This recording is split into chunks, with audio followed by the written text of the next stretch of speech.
갈라디아서 4장 1절에서 7절까지 말씀입니다.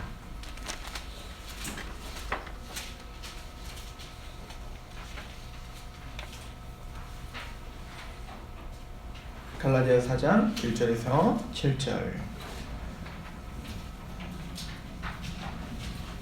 우리 하나님의 말씀 한 목소리로 같이 봉독하도록 하겠습니다. 시작.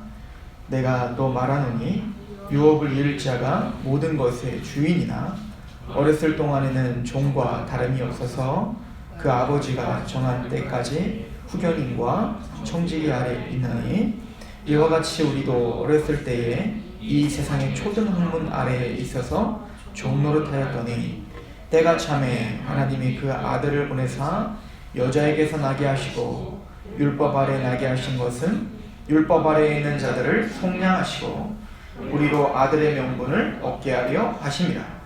너희가 아들이므로 하나님이 그 아들의 영을 우리 마음 가운데 보내사 아빠 아버지라 부르게 하셨느니라. 그러므로 내가 이후로는 종이 아니요 아들이니 아들이면 하나님으로 말미암아 유업을 받을 자니라. 아멘. 갈라디아서 전체의 내용은 우리가 반복적으로 설명하던 율법과 약속, 행함과 믿음이라고 하는 주제로 오직 우리가 구원을 받고 하나님의 자녀가 되며 하나님의 그 영원한 언약을 받을 수 있는 유일한 길은 믿음밖에 없다.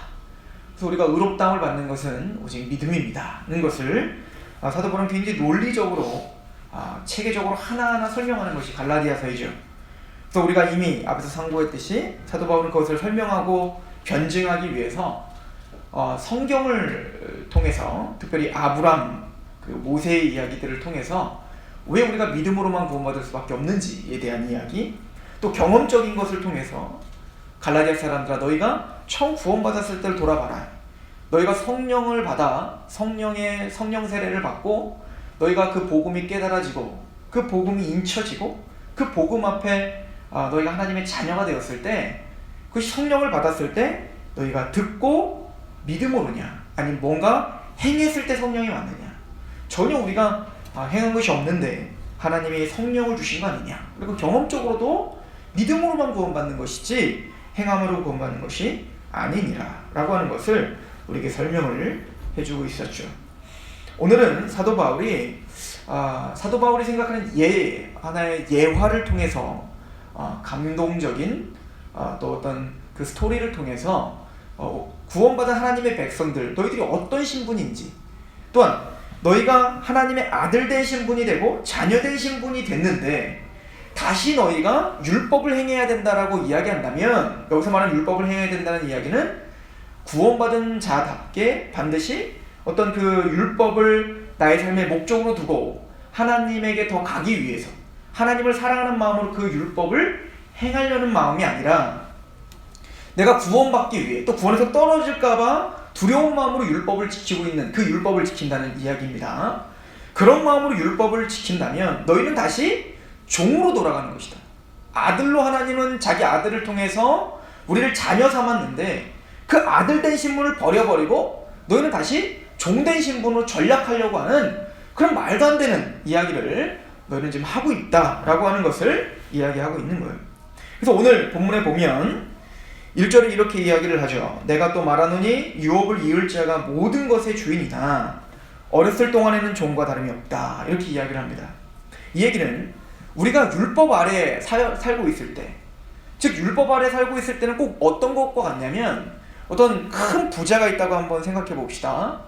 큰 부자인 아버지가 이제는 하나밖에 없는 아들에게 이제 모든 전 재산을 물려주려고 합니다. 그러나 이 아이는 아직 미성년자인 겁니다. 아직 너무 어린 거예요. 예를 들어 한 10살이라고 해봅시다. 그 10살 정도밖에 안 되는 아이한테 이 큰 재산을 물려줄 수가 없죠. 그러나 이 하나밖에 없는 아들에게 이 재산이 물려질 것은 당연하고 또 이미 언약되고 계약된 일이라고요. 그러나 그런 온 재산이, 그 큰 재산이 물려받을 게 확실하지만 지금 그 10살밖에 안 되는 그 아들은 그 재산을 물려받을 수 있는 실력이 되지 않는단 말입니다. 그래서 이 아이가 자랄 때까지, 그리고 이 큰 재산을 잘 유용하고 또 아버지의 뜻대로 사용할 수 있을 때까지 후견인을 둔단 말입니다. 그죠? 후견인을 둬서 그를 교육하게 하고 또 훈련시키고 또 훈기도 하고 징기도 하게 한다고 한번 생각을 해보자는 거예요.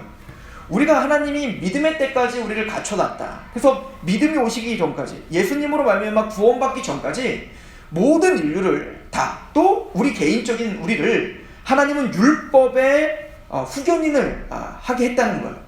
그러면 그 하나님이 그 율법을 주신 목적은 무엇이죠? 우리가 갈라디아서를 통해서, 로마서를 통해서 반복적으로 듣는 것은 로마 3장에 이야기하는 것처럼 그 율법을 주신 목적은 죄를 깨닫게 하려 합니다 라고 하는 것이죠.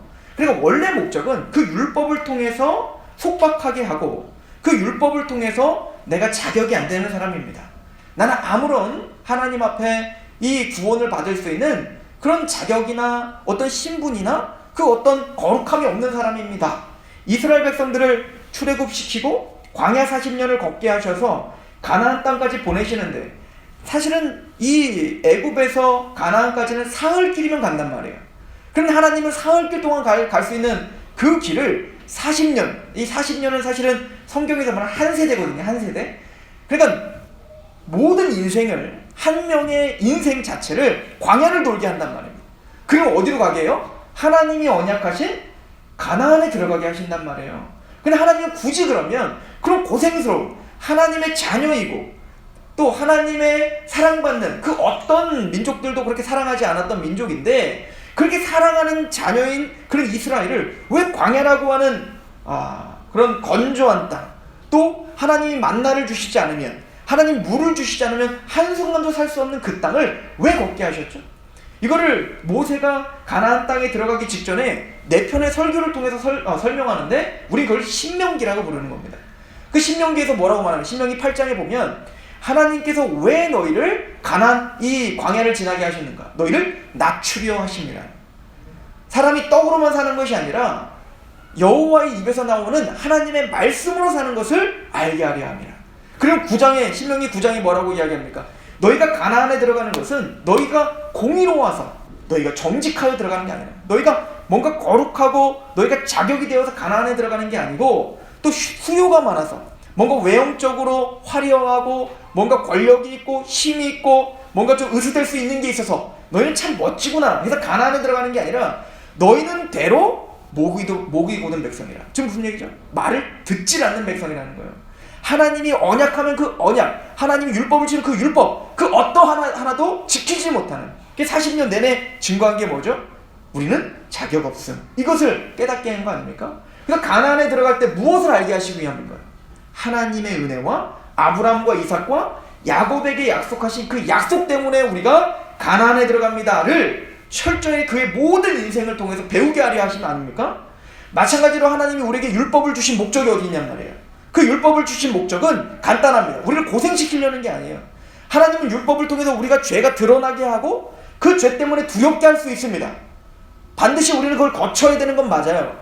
그러나 그 두려움이 목적지가 아니라, 그것을 통해서 예수님을 믿음으로만 구원받을 수밖에 없는 나의 상태, 또 예수님의 그 십자가의 은혜, 그 언약이 얼마나 큰 건지를 우리에게 극대화시켜 우리에게 영광, 하나님께 드려지는 그 영광이, 그 예배가 더 극대화되고 더 진심에서 나오는 예배가 되도록 우리를 도와주는 게 바로 율법 아닙니까?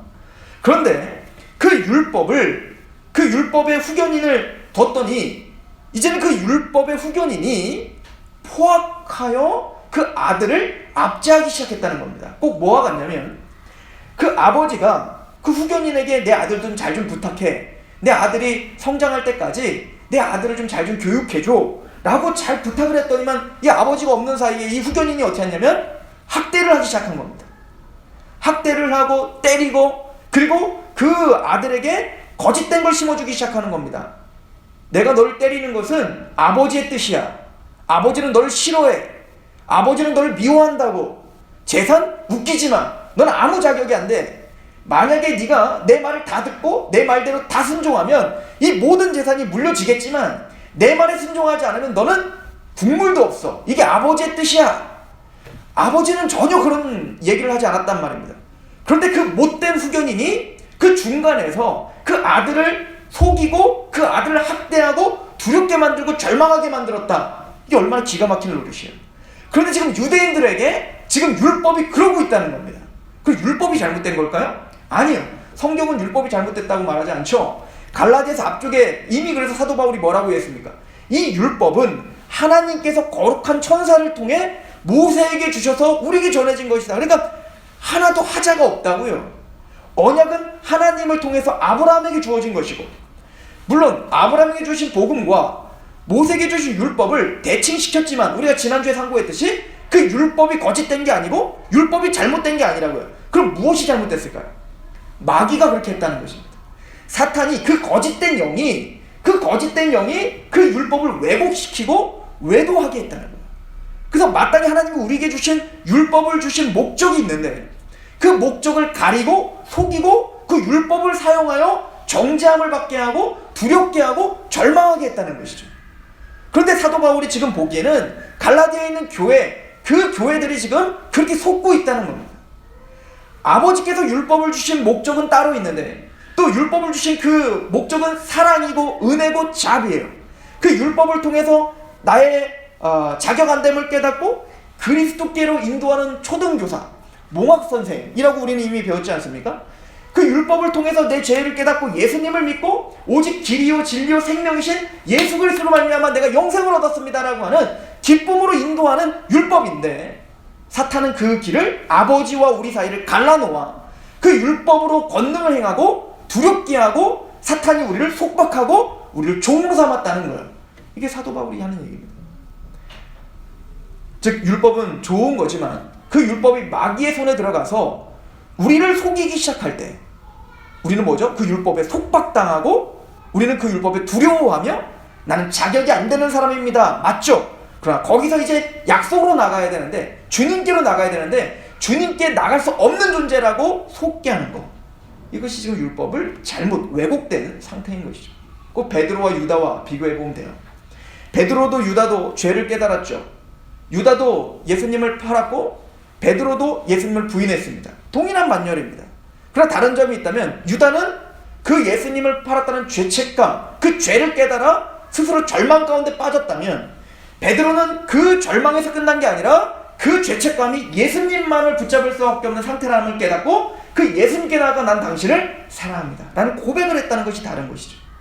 꼭 갈라디아 사람들이 예수 그리스도로 말미암아 그렇게 구원을 받아 하나님의 자녀, 이제는 거기서 해방돼서 그 후견인에서 해방시켜서 이제는 드디어 그 모든 재산을 상속받을 수 있는 자녀로 삼아주셨다고요. 여기 보면 한번 보십시오. 2절에 보시면 그 아버지가 정한 때까지 후견인과 총지기가 아래에 있나니 이와 같이 우리도 어렸을 때에 이 세상의 초등 학문 아래에 있어서 종노릇하였더니, 이게 뭔가 두려워했죠. 사실은 이때에는 종과 별반 다른 것이 없는 거예요. 왜냐면 약속은 되어 있지만 아직 실제적으로 내 것은 안 됐잖아요. 그리고 그 종의 말에 순종해야 될 수밖에 없는 상황이 됐지 않습니까? 근데 이 모든 것들이 하나님이 우리를 진짜 아들 만드시기 위한 지혜였다라고 하는 것, 뜻이었다라고 하는 것을 이야기합니다. 그리고는 4절입니다. 우리 같이 한번 읽어봅시다. 시작. 때가 참에 하나님이 그 아들을 보내사 여자에게서 나게 하시고 율법 아래에서 나게 하신 것은 율법 아래에 있는 자들을 속량하시고 우리로 아들의 명분을 얻게 하려 하심이라. 아들의 명분, 이게 무슨 얘기일까요? 후견인일 때도 이미 아들이었잖아요. 그런데 이제 뭐죠? 이 아들의 명분은 이제 상속을 받은다는 확증인 것이죠. 언제? 때가 참에 그 아들 예수 그리스도께서 여자에게서 나게 하시고, 이 때가 참에는 한 3가지 정도로 우리가 이해할 수 있을 것 같습니다. 첫 번째는 바로 후견인인 학대에서 드디어 우리를 해방시켜주는 때죠. 이제는 그 율법의 속임에서, 이제는 그 율법의 매임에서, 절망 속에서 이제는 예수 그리스도가 오심으로 지혜와 총명의 정신을 주사 이제는 그 율법을 주신 목적을 깨닫게 된 겁니다. 이제는 아버지가 돌아온 거예요. 아버지가 돌아오셔서 그 아들을 그 후견인에서 건져주시고, 너는 속았다. 나는 그렇게 율법을 준 적이 없다. 나는 너를 사랑한다. 잠시 동안 너를 훈련시켰고 잠시 동안 너를 교육한 것뿐이지 내가 너를 버릴 생각이 없었고 너는 나의 사랑하는 아들이란다 라고 하는 것을 들려줄 때가 올 거라는 거예요. 그게 누구면 예수님이 오셔서 그 얘기를 하셨다는 겁니다. 유대인들이 율법에 매여서 그렇게 절망 가운데 살 때 하나님은 아들이신 예수를 보내주셔서 아버지의 뜻을 드러내주셨다는 것이죠. 그 율법의 원래 목적을 알려주셨다는 것이죠. 두 번째는 바로 성경이 예언한 때입니다. 우리가 이미 사도 바울이 앞에서 이걸 얼마나 자세하게 설명했는지 배웠죠? 우리 갈라디아서 3장을 15절을 먼저 보시면 이렇게 써있죠. 형제들아 내가 사람의 예대로 말하노니 사람의 언약이라도 정한 후에는 아무도 패하거나 더하거나 하지 못하느니라. 이 약속들은 아브라함과 그 자손에게 말씀하신 것인데 여럿을 가리켜 그 자손들이라 하지 아니하시고 오직 한 사람을 가리켜 내 자손이라 하셨으니 곧 그리스도라. 무슨 때죠? 하나님은 아담에게 먼저 약속했죠. 여자의 후손이 뱀의 머리를 밟을 것이고 창세기 3장 15절 그 여자의 후손, 그 씨가 올 것이고 그 후손이 우리를 해방시켜주고 하나님의 자녀 삼아주실 것이며 지금 아담의 상태를 보세요. 죄로 말미암아 이제 하나님을 두려워하는 상태가 됐단 말입니다. 그런데 그렇게 두려워하는 그 아담에게 뭐라고 약속하죠? 때가 되면 내가 반드시 너를 다시 자녀 삼을게 라고 말하는 것과 같죠. 누구를 통해? 그 여자의 후손, 즉 예수 그리스도를 통해서 내가 반드시 너를 구원하여 반드시 내가 너를 다시 회복시켜주마 라고 아담에게 약속을 했단 말입니다. 그리고 그 약속은 노아, 아브라함, 그리고 이삭, 야곱, 모세, 다윗에게 이어지는 성경 전체, 구약 역사 전체에서 그 자손 아들을 주겠다, 씨를 주겠다, 다윗아 너의 자손이 유다 지파가 이런 식으로 뭡니까? 끊임없는 언약을 주셨다고요. 근데 그 모든 언약들이 아브라함에게, 이삭과 야곱에게 너와 너의 자손으로 인하여 모든 민족이 복을 얻겠다 할 때 그 자손은 오늘 맞더니 뭐라고 합니까? 자손들이라 하지 않고 오직 하나를 가리켜 자손이라 하였으니 누구라? 예수 그리스도. 그 구약 전체가 예수님을 예언했다는 것이죠. 그때가 찬 겁니다. 드디어 하나님이 그 언약, 구약 전체, 장구한 역사 속에서 약속하신 우리를 율법에서 해방시켜 주시고 하나님의 자녀 삼아 주시며 우리를 상속자라 명분을 주시는 그때 바로 그 예수 그리스도가 왔다. 그때가 왔다 라고 선언한 것과 같죠. 이거를 사도 바울은 또 뭐라고 말합니까? 우리 3장 23절 보세요. 믿음이 오기 전에 우리는 율법 아래 매인받고 계시될 믿음의 때까지. 무슨 때? 믿음의 때. 이제는 믿음으로 의롭다움을 받을 수 있는 때입니다. 사도 바울은 이것을 로마서 4장에 또 뭐라고 이야기했냐면 다윗이 고백한 바, 다윗 시편에 고백한 겁니다.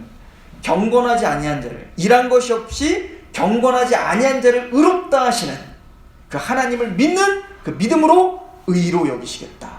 우린 경건하지 않고 우리는 일한 것이 없어요. 그런데 오직 믿음, 그 하나님, 우리를 의롭다 하시고 우리를 구원하신 그 예수 그리스도의 십자가를 알고 감격하여 그 믿음이 있는 그 믿음을 의로 여겨주시겠다. 그때, 그 믿음의 때, 그 믿음의 때가 와서 우린 이미 상속자의 명분을 얻었다라고 사도 바울은 선언하고 있는 것이죠. 또한 이때는 세속 역사 속에서도 중요한 때입니다. 사도 바울은 아마 이것을 염두에 둘 거라고 믿어요. 왜냐하면 하나님께서 지금 2000년 전에 예수님이 이 땅에 오시고 십자가에 죽고 부활하여 사도 바울을 통하여 이제는 땅끝까지 이르러 복음이 전파되고 편만하게 전파되는 그 역사를 보면서 사도 바울은 감격을 하며 다녔을 겁니다. 왜냐하면 그 당시에는 로마가 전 세계 패권을 장악했을 때였죠. 또 그 당시에는 로마가 그 전 세계를 다스리기 위해서, 그 넓은 제국을 다스리기 위해서 그 군사 도로를 기가 막히게 뚫어놨었죠. 전차가 몇 대가 지날 정도로. 그리고 그 당시에는 사실 강도나 어떤 이런 위협들이 너무 많았다고요. 여행을 할 수가 없었죠. CCTV가 있는 것도 아니고. 그러니까 어떻게 했냐면 대신 그 여행을, 그 제국을 하나로 연결하려면 소통이 잘 돼야, 무역이 잘 돼야 되니까 군사들을 다 배치시켜서 그런 강도의 위협들이나 이런 것들을 다 보호하며 그렇게 전할 수 있도록. 또한 그 당시는 복음을 전하기 너무너무 좋았던 시대였죠. 왜냐하면 문화와 언어가 통일됐습니다. 헬라 문화와 헬라어로. 그러다 보니까 어느 나라를 가든 헬라어만 하면 다 알아듣는 겁니다. 그래서 성경이 헬라어로 쓰여졌고 사도 바울은 헬라어를 통해서 뭡니까? 복음을 힘있게 전할 수 있었던 시대가 됐습니다. 또한 그 당시에 로마 사람들은 물론 그리스, 헬라를 부수고 로마가 됐지만 이 사람들은 문화적인 것은 헬라 문화를 굉장히 존중했고 그래서 그 헬라문을 그대로 받아들였어요. 그래서 그 사람들은 어떤 신도, 헬라의 그 어떤 그 신화 있잖아요. 그리스 신화.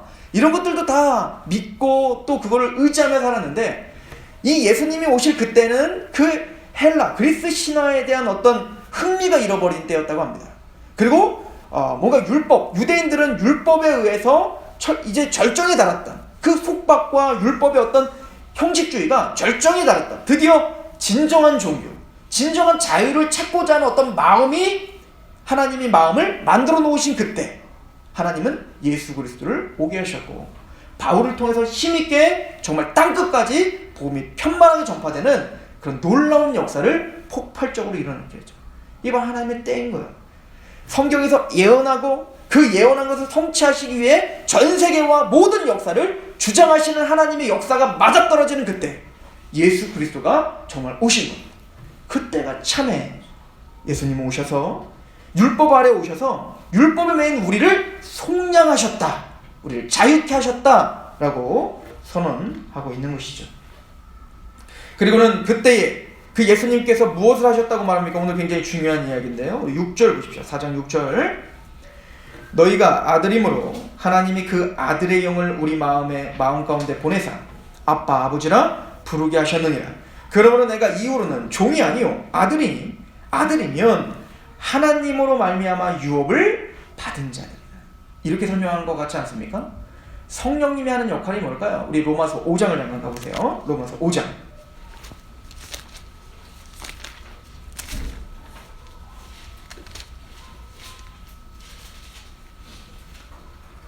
로마서 5장 1절입니다.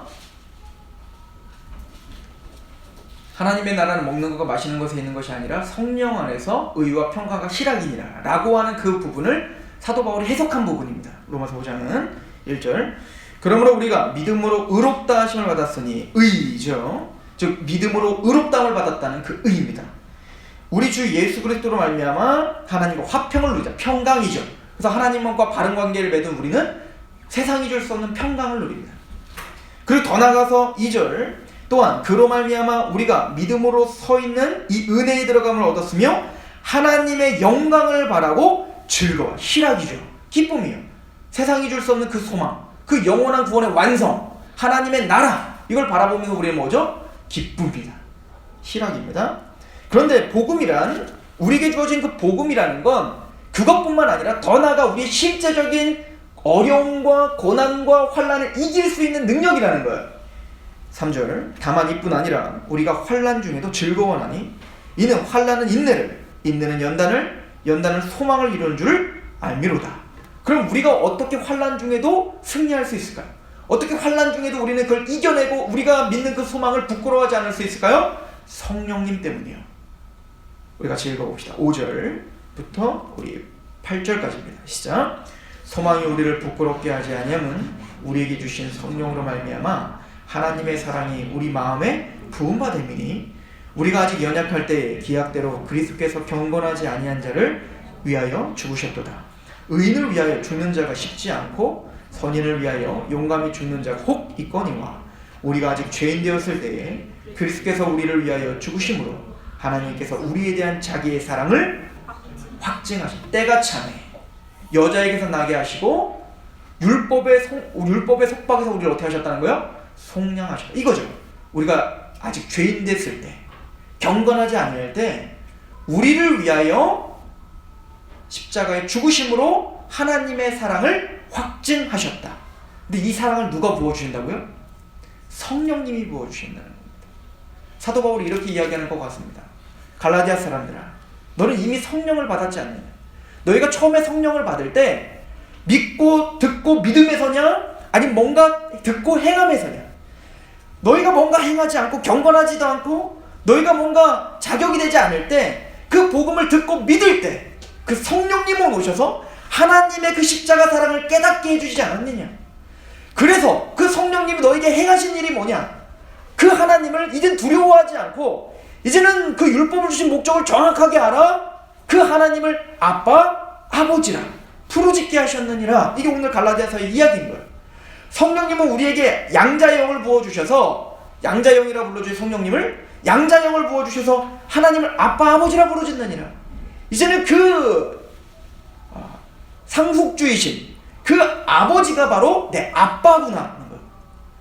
후견인의 그 속박과 속임 가운데 나는 뭔가 자격이 안 돼, 나는 이제는 끝장났구나, 나는 아버지가 나를 미워하는구나 라고 그렇게 생각했던 그 인생 속에서 예수님, 때가침에 예수 그리스도가 오셔서 성령님을 보내주셨고 그 성령님이 십자가에서 죽으신 예수 그리스도의 사랑을 깨닫게 하셨다고요. 확증하셨단 말입니다. 그래서 이제는 그 아버지가, 율법을 주신 그 아버지가 나를 사랑하는 아버지요. 그래서 아빠라는 게 무슨 얘기예요? 아바, 그게 뭐죠? 아빠라는 뜻인 거예요. 오늘 우리 아들을 심하게 야단을 쳤는데, 정말 심하게 야단을 쳤는데 끌어안고 그러지 말자로 뽀뽀하고 했더니 또 저를 또 좋아해요. 그리고 금방 또 아빠하고 안겨요. 그게 자식 아닙니까? 때로는 우리는 하나님의 말씀 앞에 살지 못하여 하나님께 훈계 들을 수 있고 징계를 받을 수 있지만 그것이 우리의 아빠라는 것을 끊어버리진 않는다고요. 이게 구원받은 자의 태도입니다. 성령님이 끊임없이 그 십자가의 사랑을 오늘도 부어주시는 겁니다. 이거는 구원받을 때만 부어주시는 게 아니라 주님께 갈 그날까지 끊임없이 십자가의 사랑을 더 깊게, 더 높이, 더 넓이 깨달아 지시게까지 새로워지게 우리를 인도하시는 그 성령님이 그 십자가를 알게 하셔서 마음 깊은가 곳에서 하나님을 고백합니다. 당신은 내 아빠라고. 하나님 나의 아버지십니다.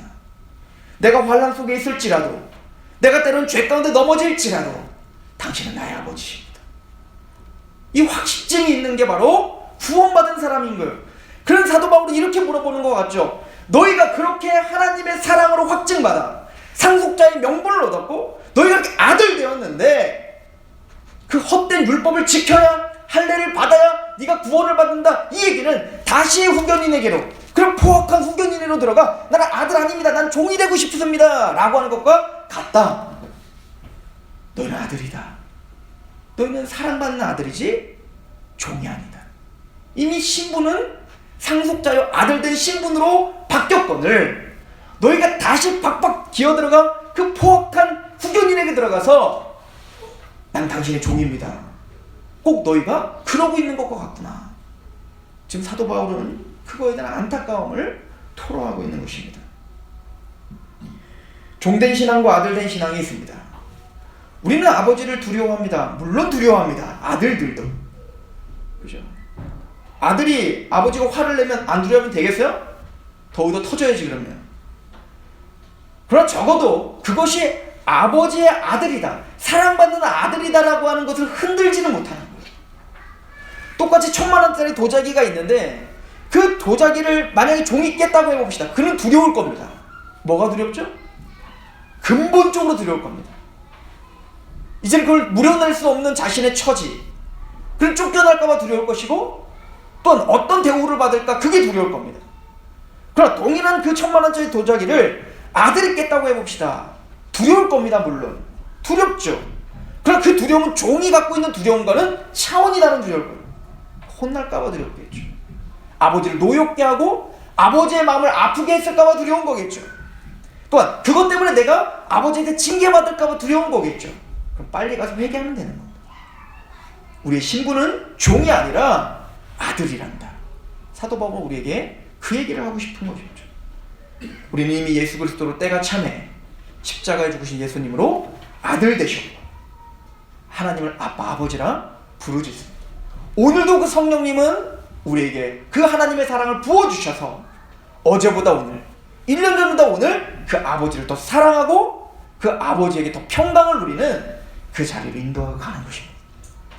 저는 저와 여러분들이 또 이 교회가 그 복음과 그 어떤 것도 타협하지 않고 다시 그 후견에게로 돌아가지 않고 아들된 신분답게 아버지의 그 소망답게 성장하기를 소망합니다. 그 사랑이 더욱더 커지시길 소망합니다. 기도하겠습니다.